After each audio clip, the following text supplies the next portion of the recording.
Welcome to MrClaf.com's review of the New Deal, brought to you by Noble Review, concise review books. The New Deal was a campaign promise from Franklin Delano Roosevelt in the election of 1932.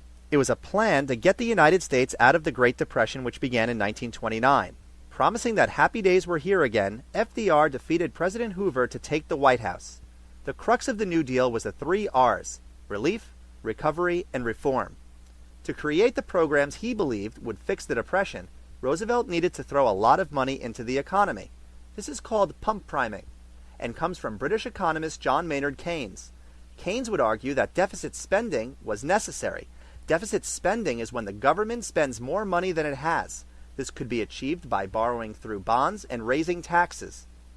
As promised in his New Deal, Roosevelt signed a ton of legislation in his first 100 days. He explained many of his programs on the radio in what would become known as the fireside chats. First, Roosevelt attempted to fix the banks. 2 days after inauguration, he called for a national banking holiday, where the banks would be closed for 4 days as a cooling-off period. Only sound banks would be allowed to reopen. The Emergency Banking Act allowed him to watch over banking transactions, and the Glass-Steagall Banking Act, that created the Federal Deposit Insurance Corporation, or FDIC, which insured up to $5,000 per depositor. This would hopefully get people to take their money out of their mattresses and put it back into the banks. The Agricultural Adjustment Act, or AAA, paid farmers to limit their crop productions. Probably the most important part of the New Deal was giving out jobs to the vast number of unemployed. FDR did this through the Public Works Administration's construction projects, the Civilian Conservation Corps' natural landscape and road building, and the Tennessee Valley Authority's enormous electrical power plant project near the Tennessee River. 2 years later, there was the Works Progress Administration, which employed not only laborers, but artists as well. The Security and Exchange Commission was created in 1934 to establish fair codes for the stock market. One of the most controversial laws was the National Industrial Recovery Act. Not only did the law give more collective bargaining rights to unionizing workers, but it created the National Recovery Administration, which allowed the president to set codes of fair practice for all industries. If industries listened to these government codes, they could put a blue eagle in their window for all to see. The eagle became a patriotic symbol. But not to the Supreme Court. They tore apart some of the New Deal legislation. With NIRA, they said that FDR was creating legislation unconstitutionally. The law was struck down in the Schechter Poultry Corporation versus United States case of 1935. The AAA was found unconstitutional as well in the United States versus Butler of 1936. FDR was at wit's end and had a scheme to pack the Supreme Court with justices who saw things his way.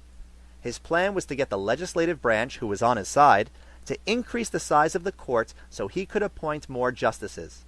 Even talk of this was controversial, and the court pack never happened. There was a second New Deal that concentrated more on recovery and reform. The WPA, as mentioned before, was a part of this, as was the Wagner Act, which reworded parts of the NIRA to bring workers back their unionization rights. Also, in 1935, Social Security was created. Based on Dr. Francis Townsend's pension plan, it gave economic security to the elderly. Let's assess the New Deal. Was it good or bad? Positively speaking, it restored optimism. It gave 5 million people jobs. Although it expanded the federal government, it never broke away from democracy. The government was also attempting to help the people, rather than just simply wait for the economy to get better on its own. Finally, some creations, such as the TVA, SEC, FDIC, and Social Security, are still around today. On the negative side, some, like Democrat Huey Long of Louisiana, thought the New Deal didn't go far enough. He wanted people to share the wealth. Conservatives thought that the New Deal made the bureaucracy way too big. In addition, there was still vast unemployment, as World War II is what would get the United States out of the Depression for good. Also, some people thought the jobs were wasteful, and said it was boondoggling. Lastly, critics say that the government was exercising way too much power and was bordering on dictatorship.